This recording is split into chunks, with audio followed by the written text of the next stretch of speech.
These are so full. I know. Who filled them, I wonder? It's hard to tell. Oh my god.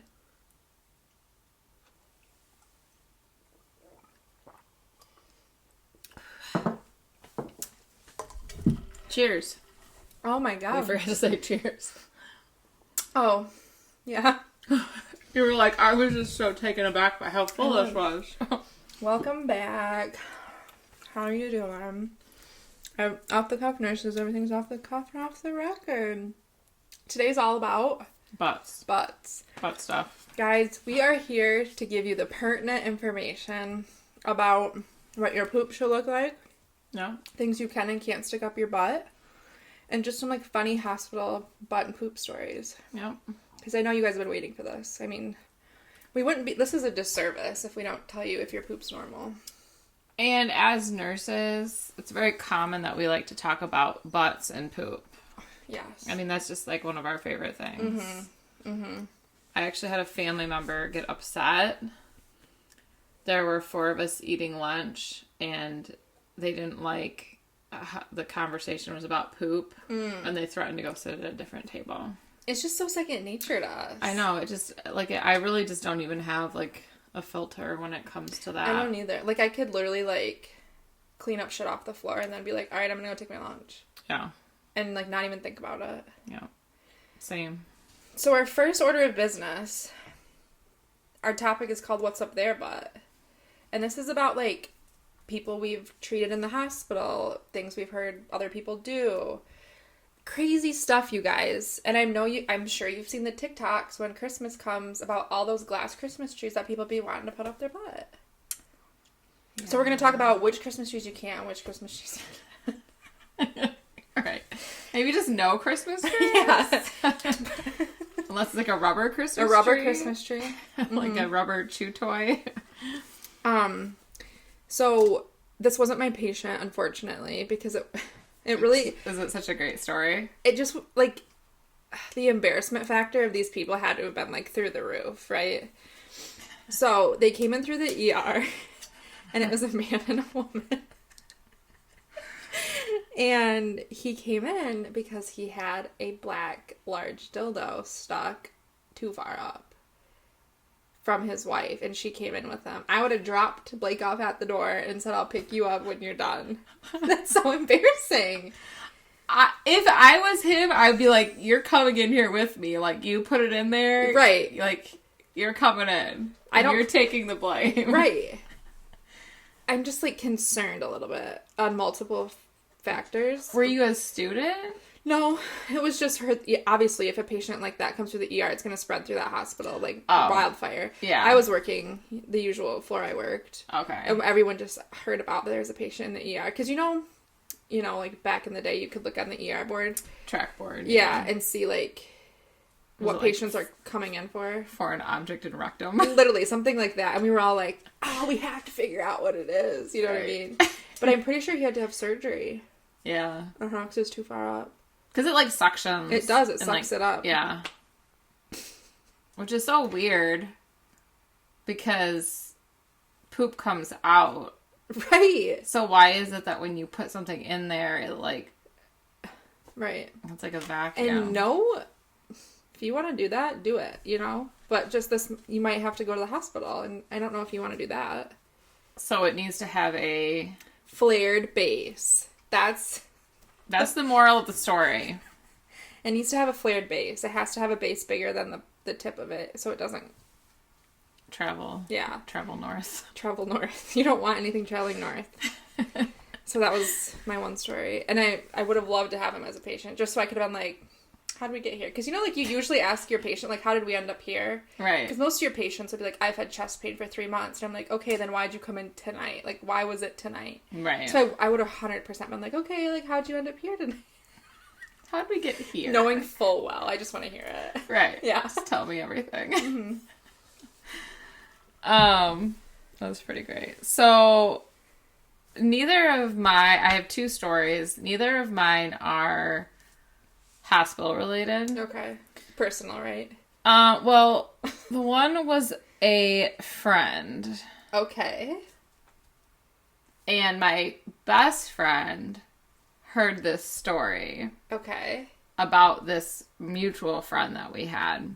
So this guy had liked me long time ago. Does this story make you go like, there would have never been a chance between us because of what the story is going to entail? If I had been interested, This would have definitely been like, no. Okay, that's what I thought. Even though it wasn't his fault, but you can't always control what goes up your butt. You know what I mean? Yeah. And this wasn't, so he was in a large bathtub with his girlfriend. I have no idea where this is going. And I guess they had been engaged in adult activities for a long time. And like time-wise? Like that day or night. Okay. And, you're using a lot of energy, electrolytes, maybe you're sweating a lot. So you need Gatorade, to keep... Replenish. Right, you gotta replenish all that stuff. And so I guess there was an empty Gatorade bottle on the side of the tub. Yeah. And the girlfriend stuck it in the tub and, filled it up. And he didn't... I don't know. He didn't see it, whatever. And a lot of times Gatorade bottles are, hard. Yeah, you can't just, But this one you could. Okay. It was, a thinner one. Malleable. Okay. Yes, definitely. And so she had, filled it up, not to his knowledge. He had to stand up and kind of, lean over to, get something. Oh, no. That was, next to the tub. And she took the bottle and, shoved it up his ass and squeezed it. Like an enema? Yeah. Did it have an enema effect? I didn't hear that part. But I was like, what? Who does... Immediate breakup. Immediately. Right. Who does that? Why would you just, surprise? Yeah, totally not his fault. An enema's not going to be good. No. I've had friends who've given themselves enemas. There's a time and a place, and it's not when you're being intimate. Right. And they administered them to themselves, and they said they were terrible. Yeah. But they were constipated. Right. But they, literally told me that it was terrible. And, which I should tell that story too. So, anyway. Guys, never tell us butt stories, because we're going to tell it on here. Yeah, surprise enemas with bathwater. Don't do it. Oh my god, ew. But then I had a friend at the hospital. I won't say what hospital. Or what friend. Right. They hadn't pooped in a long time. Miserable. And this was a hospital that they had worked at before I knew them. Okay.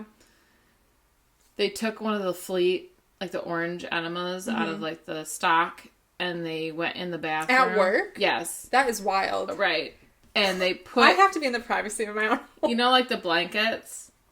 Yeah. So they took, a couple bath blankets, and they put them down on the floor in the bathroom, by the toilet. The communal bathroom? Yeah, and then they If I was that much in pain, I'd have called in.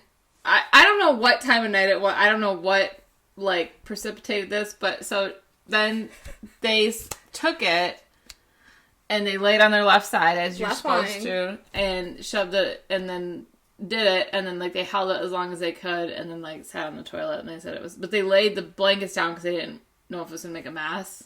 At work. Yes. I'm like, That's so I guess at up. least you got paid to do this. Honestly. And if something went awry, you're already at the hospital, but...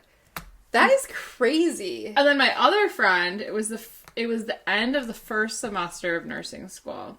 So, emotions are, heightened. Oh. You're very... If anything, I'm having constant diarrhea. I'm not bound up. I'm having constant diarrhea. Yeah. And... Well, this was she was telling me a story from her past. Oh, okay. It's it's one of the last days, and they were showing us a few skills that never got shown in sim lab. Okay. So they were showing enemas and different stuff. And I'm not immature by any means. Yeah. I'm not gonna see an enema and be right. But she's telling me this story. She's whispering it to me, and she's like, I took an enema one time when I was 17. She's like, and just the way she said, she's like, it was terrible. the way she said it, and I was just so, like, sleep deprived and just, like, heightened emotions. I'm just dying. And then because I'm dying, she's dying. So we're both laughing hysterically while they're showing this enema, like, procedure. And they just think that we're, like, immature, and they're, like, giving us evil eye looks, and everyone's, like, looking at us like, what is wrong with you? And I just, like, wanted to, like, put my head down on the table because I was just like, I cannot stop laughing. You're like, I am an adult. It's like when you're so tired that you're like, it's like slap happy. Yeah. I was like, I cannot. I'm like, we're gonna get kicked out of, like, nursing school because we can't get it together. It was so fun. It was terrible. I'm like, oh my God. You're like, I'm can you, sure. like, text me this later or something? Right? Oh my gosh. I feel like laughing during a sim. So, like, in nursing school, you have to do simulations. So, like, basically you're in, like, a mock hospital room, and who's ever running the mannequin, like, makes all this crazy shit go awry, and you have to, like, critical think about what you're gonna do to fix it. Yeah. And number one, it's so petrifying because everyone's watching you because they pick, like, oh, you're the primary nurse, you're, you know, whatever. It was literally the worst. I literally would have, like, diarrhea because they'd be like, okay, Mandy, you're the primary nurse. So then everyone's watching me, like, on the phone to the doctor. Hello? Right. Like, giving stupid, like, S-bar. Yeah. I'm like, I don't know. They're fucking not breathing. Like, they're squirting blood out. Yeah. So there's this one time. Code blue. That it was in maternity. And they had me and one of my nursing besties, Megan. They were like, okay, you're in charge of the baby. Because, like, in a maternity, it's going to be, like, the mom and the baby. You're in charge of the baby. We're like, okay. So we're, like, you know, pretending to, like, fuck around with the baby. Yeah. And the other two students were in charge of the mom. And, you know, they were like, oh, the mom's, you know, vitals are this, and this is what's happening, and she's not responsive, and this, and that, and this, and that. Well, like, a really common issue after birth is, like, you know, post-birth hemorrhage. Yeah. And Megan and I are, like, you know, fucking around with this baby. And we're like, I think she's hemorrhaging.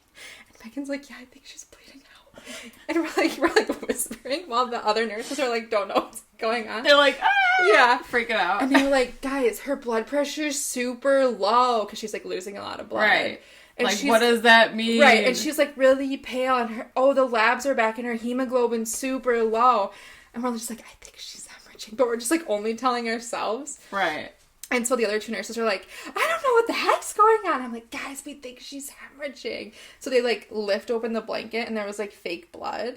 And I'm like, what assholes? We could have, like, helped them. You know what I mean? But you're so scared to, like, speak up. Yeah. In nursing school altogether because you're so scared it's the wrong answer. Yeah. So we're just like, oh my God, she's dying and they don't know. And we're just, like, dancing with this baby, like, putting the clothes on it. You're like, you're going to be an orphan. Right. They don't care. Sim was the worst. Oh my God. So bad.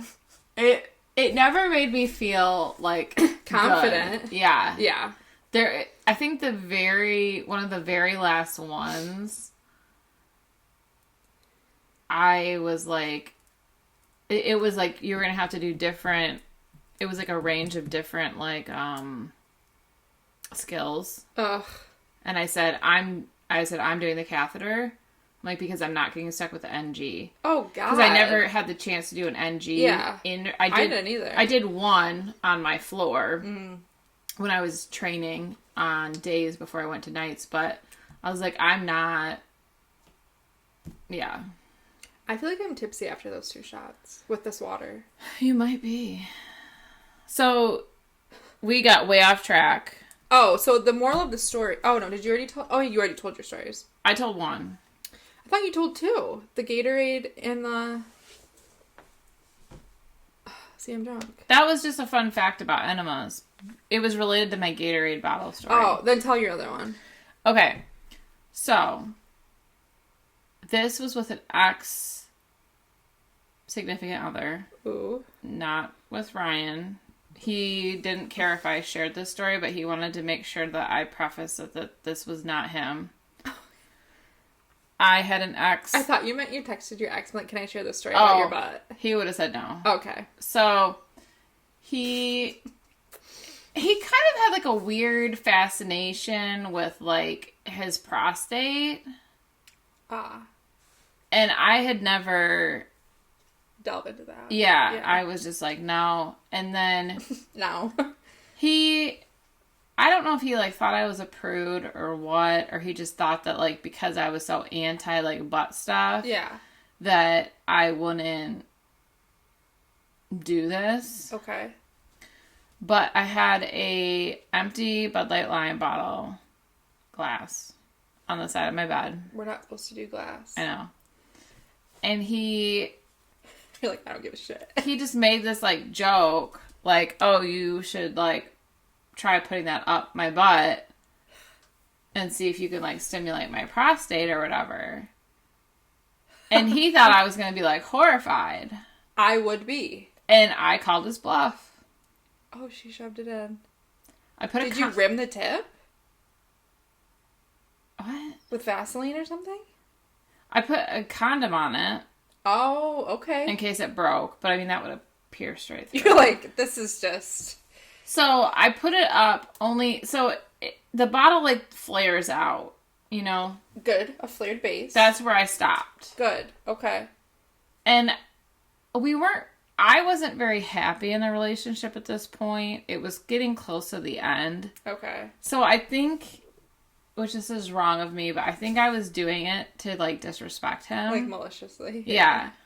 Well, he said it. Right. And he didn't think I would, and I After was like... you shoved it up, was he, like, appalled, or was he like, let's get that prostate? It didn't do anything for him, but he didn't seem horrified by it. So then, he was like, he's like, don't tell any of my friends. So then we saw some of his friends that night, and they were like, oh, do you guys, like, want a drink or whatever? And I'm like, yeah. I was like, maybe so-and-so, like, would like a Bud Light Lime. And he was like looking at me, giving me, like, the evil eye. He eventually told his friends anyway. That's crazy, too. That's something you should take to the grave. Right. That is crazy work. I know. I didn't know that story. I texted her and I was like, did I tell you the beer bottle story? And she's like, no. Never threaten Stephanie with a good time. That's what I'm saying. Right. She'll take you up on it. Yeah. I mean, I don't think it was a good time. It wasn't a good time for me. I feel like because you were like, okay, motherfucker, here we go. I would have gotten, like, I did get some gratitude out of it. I did get the enjoyment of feeling like of disrespecting him. Yeah. But I don't think he felt disrespected. No, I don't think so either. He's just like, let's try it out. But yeah. The second butt story I have isn't about the butt, because I couldn't think of any, like, because I want to do, like, real patients I heard about or took care of or whatever. So this is actually about the front of the butt of a male, if you know what I'm saying. And so, like, the gooch? Yeah.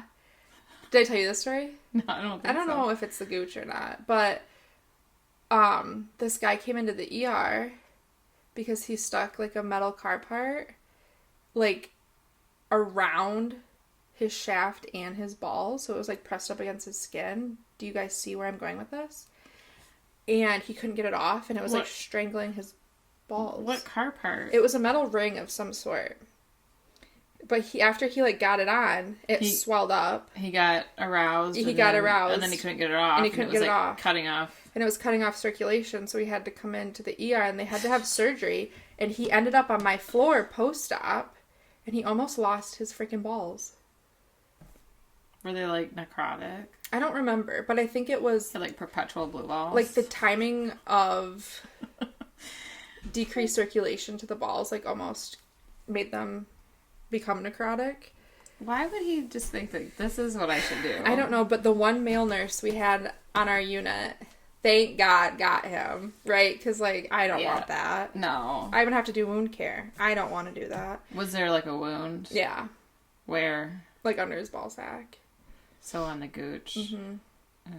So, like, guys, come on. Like, don't do that. Don't do that, because you're going to end up with us. You're going to be embarrassed. We're going to tell it on the podcast, and... everybody's going to know. Yeah.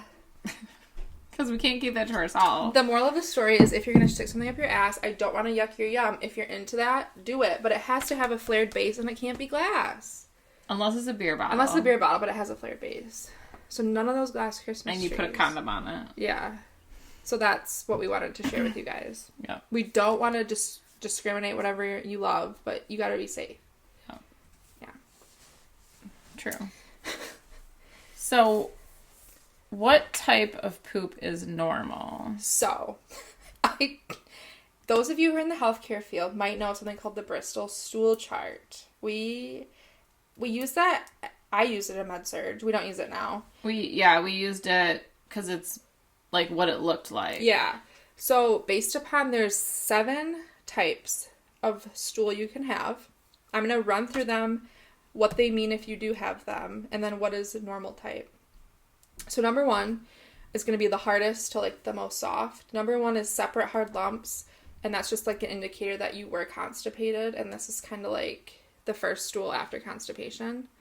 Which means you need more fiber, you need more water, you need to get up and move a little bit, because the 3 things that are going to help you have a bowel movement, if you can't, is water, fiber, and movement.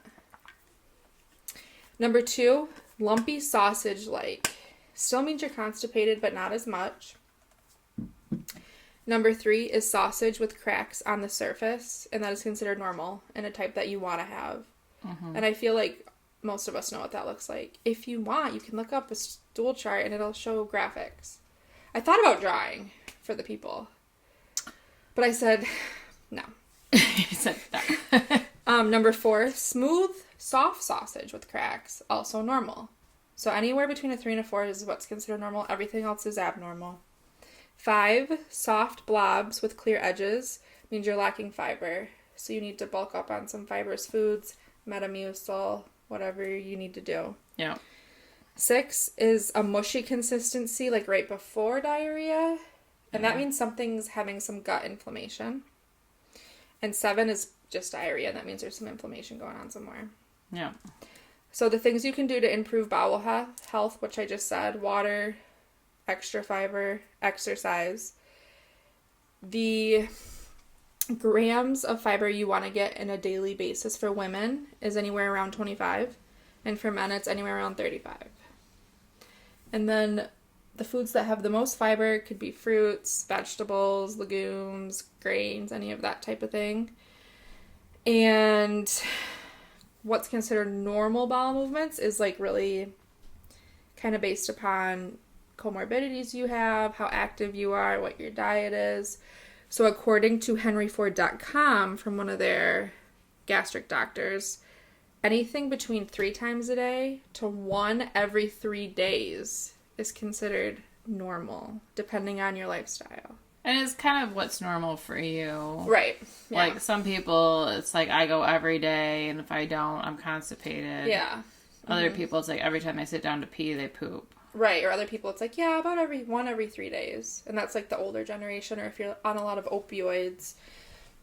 Well, no, but the older generation also is obsessed with their bowels. Yeah. Very obsessed with their bowels. Mm-hmm. I didn't realize that. Oh. And when I was a CNA, I took a lady to the bathroom and she pooped. Well, it smelled. So I'm like, oh, I'll flush it. I flushed it. She was pissed. She wanted to look at it? Yeah. Yeah. And I didn't let her look at it. How I was like, dare I will. you? I was like, I will never make this mistake again. You're like, I have not. I'm so sorry. Then she made me describe to her what it looked like. You're like, God, I hate my life. If you don't see it, it's like it didn't happen. Right. I totally agree. Like, it's I've never like pooped and not looked at it. No, because as a healthcare provider, we're more keen on like, oh, if this is in my stool, this is happening. Like, if there's blood, red flag, you know, right. If I'm having diarrhea every day of my life, something's going on. Right. But yeah, that's something I had to learn with hospice. Because in med-surg, you know, we're like, okay, have you pooped? Have you pooped? Have you pooped? Yeah, whatever. Because these patients are sick in the hospital, but like usually they're not there for like constipation issues. But that's something I had to learn with hospice is like, when is a red flag? Like, obviously, if they're actively dying, they're not eating. So We're not going to give them an enema because they haven't pooped. They haven't pooped because they're not eating. Yeah, there's nothing in there. But at first, that was kind of alarming to me. And I was like, when do I reach out to the doctor saying they haven't had a stool in 2 weeks? But I'm like, but they've also been actively dying for 2 weeks. Right. But you're not going to make them have that discomfort with an enema when they're actively dying. Right. So that was kind of like a learning curve for me at first. Yeah. It's kind of, I feel like it's kind of like patient, like, specific, like, if you're gonna like reach out to the doctor or not. Yeah. Like if you're like, I need to stop saying like. Yeah. If you're a patient that's not passing soon, and you know, we have a lot of patients like that, like, you know, they're going to be here for a few months. Yeah. Then if they haven't pooped in 2 weeks, you're going to be like, hello, like, there's an issue. But if they've been actively dying for the last 2 weeks, that's not high on the priority list. Well, and if the pain medication, the opioids, narcotics, if they're a newer thing, then you're like, they're constipated because of the pain medication. Yeah. Yeah. So that's my tidbit about fiber. Yes. And what your poop should look like. And how often. Yeah. All right. Traumatizing nursing poop stories. Thank God I don't have a lot that, like, ring a bell in my head, because thank God. But I did have, at the hospital I worked at previously on med-surg, I did have a patient with C. diff and COVID positive. Mm.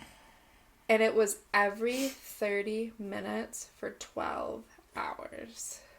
Putting all that shit on. Oh, and you're sweating. Yeah. And C. diff, you can get it for a lot of different reasons.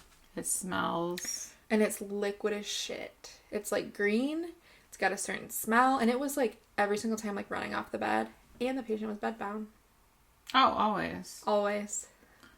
It's like a slip and slide of shit. And I'm in full precautions for COVID, so I'm sweating balls. Absolutely sweating balls. Yeah. Cleaning up a full mess every time. Thank God she was, like, other than that, a good patient. But I was just like, I'm gonna suffocate. And I even think it was the night we didn't have an aide. So it was me.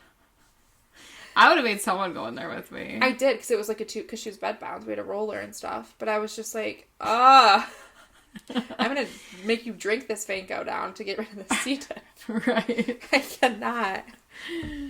I just remembered another poop story. Good. Well, okay, so I have 3, because I can't leave the one out. Nursing. Uh-huh. I had a patient come from surgery for something, I don't even know. She was completely with it. She was like in her 60s. Mm-hmm. She, instead of saying anything, she just like walked to, like, got off the gurney, walked to the bed, and got in bed. She had poop falling out of her butt, turds. When she was walking to the bed, she didn't tell me, and I didn't know. So I fucking stepped in it. And didn't realize, and tracked it all over her room. And then when I realized, I'm like, hello? I'm like, you pooped? And she's just like, yeah. And I'm like, you didn't think that maybe you should, like, tell me, or like run to the bathroom, or say something, like I got a shit, like something. Yeah. I'm like, now it's tracked all over your room. It's on my shoe. It's on my shoe. So I sat there and cleaned my shoes with the purple wipes all night, and alcohol, like everything I could think of. And they just had this yellow tinge, like it was brown poop, but it was like this yellow, it was like dyed yellow, like, and I'm just like, this motherfucker. So I like left, I think I left the shoes. I would always, like, if it was like summertime, I would wear flip-flop. I would wear other shoes there. Oh, and change them. Okay. And so I just, like, threw them in the trash and wore my flip-flops home, and then I, like, bought new shoes. Oh. Because I was like, I can't wear these now. Yeah, you can't come back from that. Like, it was just disgusting. I was like, what is your problem? Why would you do that? She's like, yeah, I did that. She's setting you up for failure. This story, I debated telling it, but I really don't have a lot of poop stories, which is unfortunate in this situation, but not really. But not really. You're like, but I'm okay with that. Yeah. I had a patient with rhabdo because this was actually a really sad story. Like, I don't, like, want to come off as, like, I don't know, but this is just what it was. So this is a really sad story, but she was in the bathtub and she couldn't get out and she didn't have her phone. And she was an older lady, so she sat in the bath for 3 days. Oh my god. So she got rhabdo. And that's terrible. Like the bottom of her bottom was gone because it had been wet for so long that it was just like a huge wound. Yeah. And she after that was bed bound, obviously, because her wound was so extensive. Yeah. And it was like nothing I've ever seen before. Like her ass was gone. And she would obviously like have a bowel movement. We'd have to go in and clean her up, obviously, which was fine. But there was this one time, and she was like a bigger lady, so it took like a couple of us to roll her. And I'll remember this till I die. I remember who was with me, and I remember it all. And me and the girl that was with me, we became friends at work, and we are still friends, and we still talk about this. But we like went to roll her over to like clean her, and we like cleaned her up, got her cleaned up, and it was just like everywhere, and it was so much, and because of all the meds she was on, it was diarrhea, and it was just like crazy. But we had to be really meticulous because of her huge wound, and we didn't want to let it get in there and sit in there. So we cleaned her all up, and it took, I don't know, we were wiping for like a good 25-30 minutes. Like it was just everywhere because we wanted to make sure we got it out of the wound. Mm-hmm. We went to roll her over to like pull the brief on the other side, and she like let loose again, and she could not stop laughing. And we all just, because we had been there for so long and like done this so many times, we all just started laughing. And we were all just, like, dying laughing. And she was like, I'm so sorry, but I just can't help it. And then we just, like, all started, like, hysterically laughing. And it just kind of, like, made my day because she had been so down and out because of what happened. It's traumatic. Right. You're not going to think you're going to get stuck in the tub or you wouldn't have done it in the first place. Right. And she's like, this is the first time I've laughed in days. And this situation's just really weird. It really is. But I will, like, never forget that. Oh, my gosh. She did end up passing away at the hospital. Aww. I know, because coincidentally, she had to be on a heparin drip. Oh. But her wound was so bad that we were trying to balance out, like, you need the blood thinner, but you're bleeding out a little bit from her butt because the wound was so bad. Yeah. And it was just... So she did end up passing away, which was sad. But I'm glad she got one last good belly laugh in. I had something like that happen, and it happened 3 times. Like it didn't take. I thought you meant to you. Like 25. It didn't take 25 minutes, but we cleaned up, we were like changing the sheets, rolled him one last time. He pooped again. Yeah. Had to do all, and then it happened. It was like 3 times. It's exhausting a little bit. We were like, I know. Especially if you, like, go through all that trouble of, like, changing the bed. And then it just... Yeah. We were just like, oh my... And it was, like, right before shift change, of course. Of course. Like, you couldn't hang on 20 more minutes. Right. So I have 2, but they're short. So when I was a CNA, I took a patient to the bathroom. And she, like, it had gotten, like, it got out of her brief and, like, went down her leg. Mm-hmm. And so I was like, okay, like, I went and got, like, brief, because she wasn't in her bathroom. She was, like, in, like, one of the main bathrooms, like, by, like, the dining room. God. Yeah. Sorry, I have the hiccups. Okay. From all this water that I'm drinking.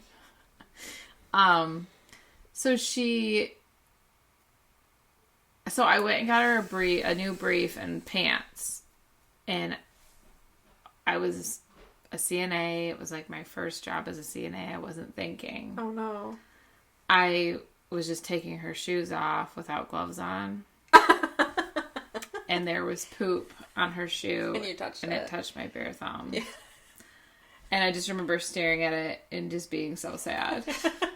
Because I was like, what the fuck? You're like, what a rookie move. I know. I was like, I will never again take off a patient's shoes without gloves on. Because you do not know. No, and in the hospital, it's 10 times worse. Because, right, is it vomit? Is it blood? Is it pee? Is it poop? You know, yeah. Who's to say? Right. Ugh. So that, and then... Lesson learned. Right. This is not my story, but it's such a great story. So, this coworker told me about this nursing home story. She's like, I worked at this nursing home, like, back when I was a CNA, and she's like, there was this patient, like, it was on a dementia unit. Okay. So this patient, he was confused. But one of the aides was, like, always mean to him. So they, like, came in there to, like, change his brief. And he had, like, reached in there and pulled poop out and was, like, ready. And he threw it at her. I love that. Yeah. I love that. Like, got her back. But same dude. Okay. Another night, they went in there and they found another patient in there with him. She had dementia, too. She had his brief open, and she was orally pleasuring him, and there was stool in his brief. Girl, the stories I could tell you working in the dementia unit are very similar to that. I could tell you a lot. And she was, like, telling us this, like, we were sitting back on 4200, and we're like, like, what? Part of me is like, do you both not know what's going on? Because then that makes me feel uncomfortable. But part of me is like, maybe you both do know what's going on, and I'm like, get it. You know what I mean? Like, he had so much stool in not his in brief. that situation. Like, how did she open it and not be like, hello? I just thought, like, not to, I should like, get down on this. Not to, like, say, like, yet again another story, because this is not a poop story. But I worked in a dementia unit before I was a nurse. And this one patient, there was, like, a courtyard they could go outside, and it was, like, locked down, so they couldn't get out. But they could go sit, and, like, there was a garden and whatever. And she would collect rocks from outside and use them to pleasure herself. Like, put them inside of her? No, like... Well, I don't know. Maybe. Fuck, I never thought of that. I was thinking externally, but, like, maybe... I don't know. But then she would, like, put them in her bedside drawer.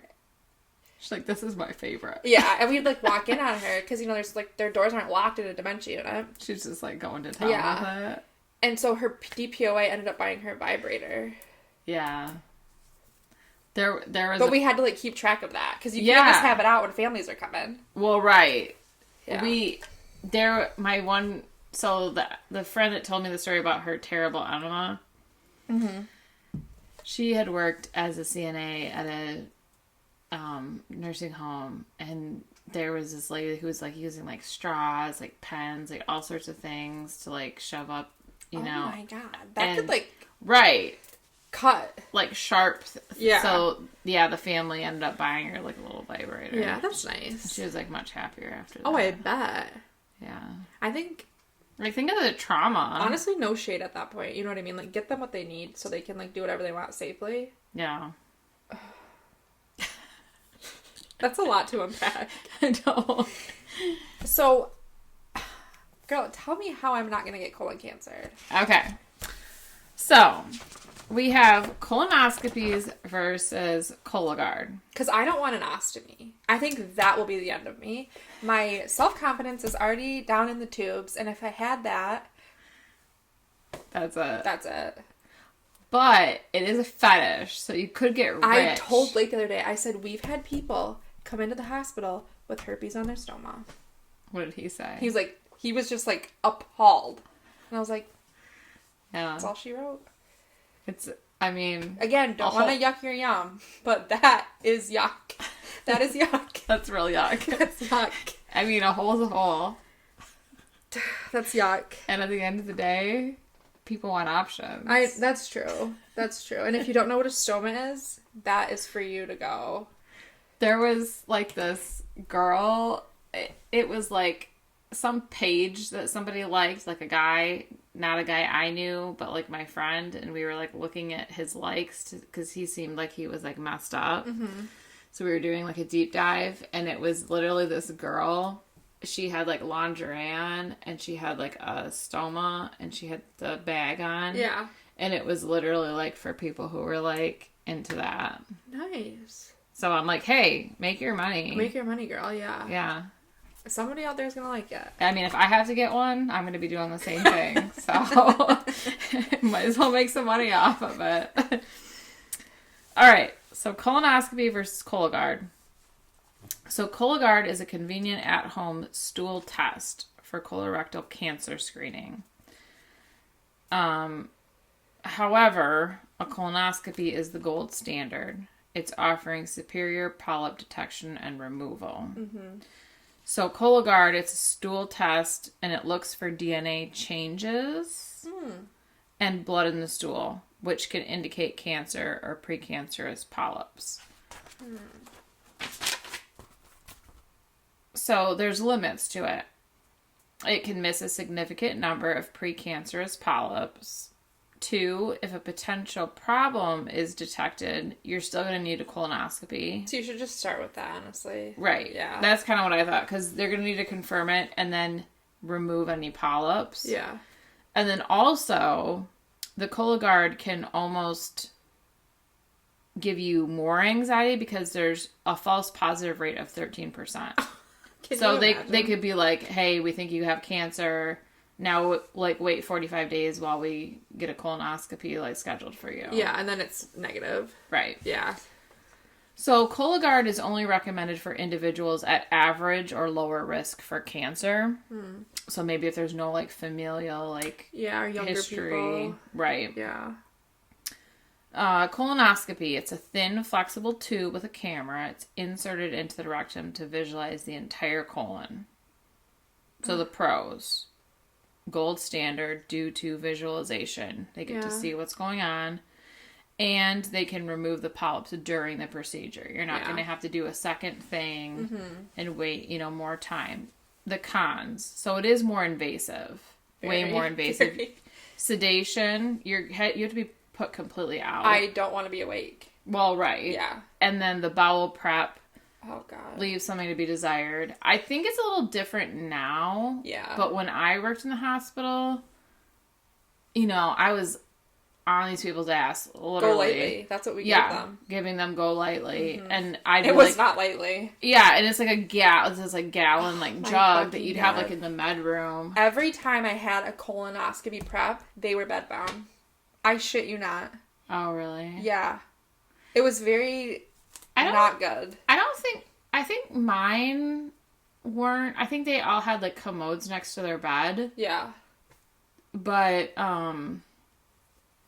every time. But they weren't taking it seriously. They weren't drinking their go lightly. And then you're not going to get it. Yeah. And I would be like, if you don't get this done. We're doing it again tomorrow. I said, you're only hurting yourself. Yeah. Because it's like a gallon jug. That's a lot. And they have to poop till it's clear. Yeah. Like you're basically like pooping water.